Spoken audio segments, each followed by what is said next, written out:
नमस्कार विद्यार्थी आणि मित्रांनो, तुम्ही शाळेतून आल्यावर मुलाला पहिला प्रश्न काय विचारता?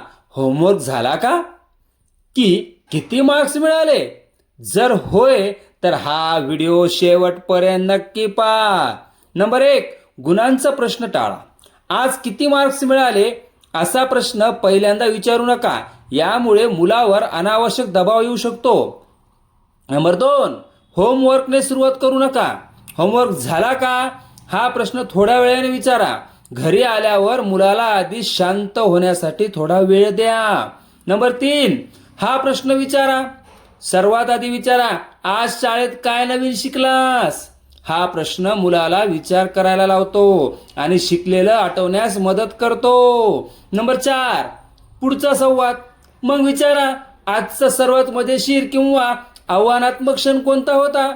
अशा संवादामुळे मुलं मोकळेपणाने बोलतात आणि पालक मुलाचं नातं अधिक घट्ट होतं.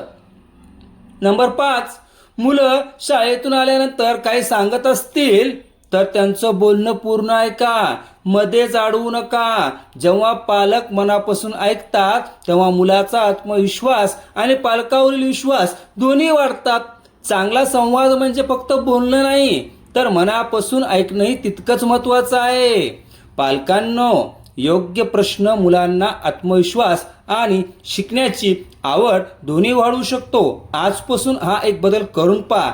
अशाच उपयुक्त शिक्षण आणि पालकत्व टिप्ससाठी सक्सेस स्टडी हबला फॉलो करा आणि हा व्हिडिओ प्रत्येक पालकापर्यंत नक्की शेअर करा.